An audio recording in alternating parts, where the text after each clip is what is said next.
Bible, I know that there's an organization right now, they have filed, it's an atheist organization, and they have filed a formal complaint saying it was unethical for you to hand her that Bible. What is your response to that?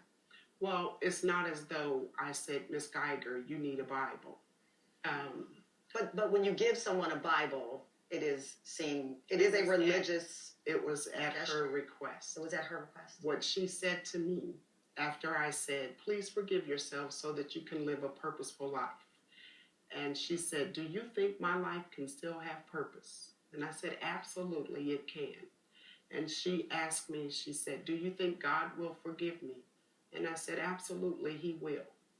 And then she said, but I don't even have a Bible. I don't own a Bible. I don't know where to begin. And in that moment, I didn't want to lose Amber Geiger. And so I said, hold on, I'll get you a Bible. And I left the courtroom and went to my chambers and retrieved my Bible. But does it get confusing when a judge behaves that way, and that you were there for the law, not for religion? I was not there for the law. My legal duties had been concluded. No defendant presents themselves as one single act. The sum total of their life is presented. And interesting you say that, because now the sum total of your years as a judge, people are now looking at that one moment and judging you. And I know you've seen the comments. I know you've seen the... Actually, I have not. You've not seen the comments. No. Well, I won't read them to you. It's funny you say that. But some of them have been brutal. They are brutal. My family's concerned, but I'm not. What is your family's concern? They've read the comments. I have not. For your safety? Yes. But my faith is strong. If God brings me to it, he'll bring me through it.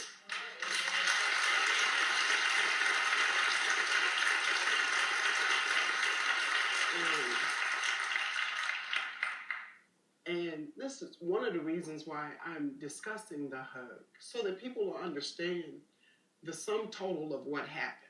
Ms. Geiger asked about forgiveness.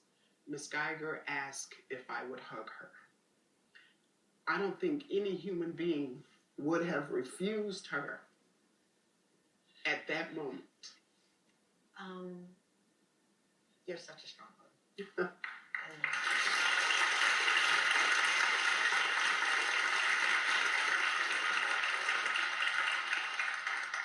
Before you go, I do want to ask you about the bailiff and explain to us what happened there. So much of this, you have the answers to far more. I do. What happened in that moment? So Ms. Geiger had been found guilty of murder, and I had held her bond insufficient, which means she was not free to move about. She was in the custody of the sheriff's department. However, we were on a lunch break, and I couldn't send her to the jail to be frisked. So we asked a female bailiff to stay with her throughout the lunch break. And if you know anything about the jail, you got to search every part of a person, including their hair, because we have people smuggle contraband and weapons in all manner of ways. She was searching her hair? Yes, she was accused of stroking her hair, but actually what she's looking for is contraband or weapons. And they do that to every female. So if you come to the Dallas County Jail, they're going to remove your... This is why we do this show. This moment went viral. This woman was mocked on social media. People said things about her. They referred to her that were horrible. Yes. There were people who said, look at her, a black woman being a manny. They assaulted her on social media, and she was doing her job. And this is exactly why your show is so important, because we have to educate the public.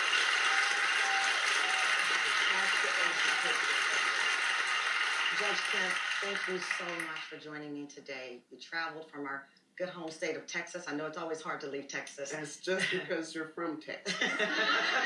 Thank you so much.